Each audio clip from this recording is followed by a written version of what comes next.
Another concept that comes up in this chapter is embodied learning. What does that mean?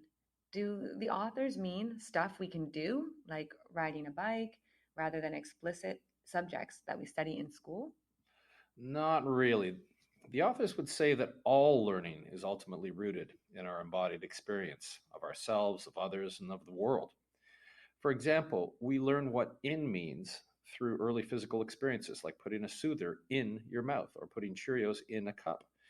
Later, these experiences are pulled together into a coherent concept and perhaps even elaborated to include metaphorical meanings such as in fashion. You know, those Birkenstock sandals with socks are so in, Professor. Okay, little irony there.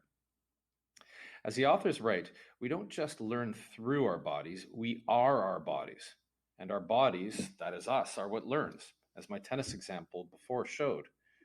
When we are learning something new, we often have to make what we are learning conscious and explicit, such as when the tennis instructor told me at the start how to hold the racket, how to bring it back, and how to turn my feet sideways. But as you practice more and more, this becomes an automatic or unconscious skill or competence. Most of what we know, in fact, is no longer consciously mulled over. For example, we don't need to think about how to walk, as we arguably did when we were 1 year olds, nor do we have to think carefully about the spelling of every word we write. Our conscious attention is a scarce resource, and we usually dedicate or reserve it to new and challenging tasks. What you were talking about seems to deal with developmental stages in the automatic system 1 versus conscious or reflective system 2 distinction that the authors make. Yes, it certainly does. I don't think you need to worry too much about the details of System 1 versus System 2 developmental levels or different sorts of knowledge engagements, such as unconscious skilled, conscious unskilled, and so on. These are quite useful ideas, but the general idea of them is what's important to us in this course, not the details.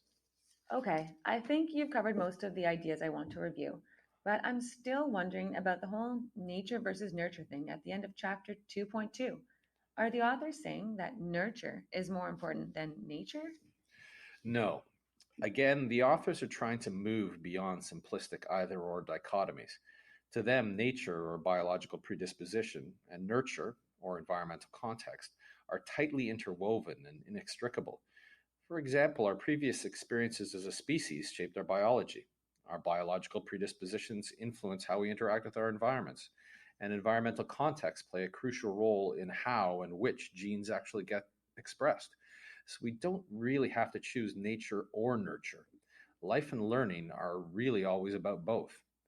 As educators, we should concentrate on setting the stage or creating conditions for learners to thrive, even though we can't predict exactly where that will lead. I guess my final question is the most practical and concrete. As a teacher, what should I be doing? What are the best practices for teachers? That is really the focus of this whole course, so we will revisit that question. I'll just say a few words about it now. The idea of a single best practice makes a lot of sense from a standardized perspective. If knowledge is universal and learners are interchangeable, then it should be possible to identify best practices in education that work for every student. Unfortunately, students and classroom contexts are rarely interchangeable. Same with us as teachers, actually. So it's difficult to ever identify any universal single best practice in education. That is one thing that this week's chapter on authentic education makes very clear. That does not mean that we cannot find more and better ways to approach teaching or education, but it does mean that what works depends a lot on one's individual students, classroom dynamics, culture, and other contextual factors. We'll discuss this question a lot more in the coming chapters.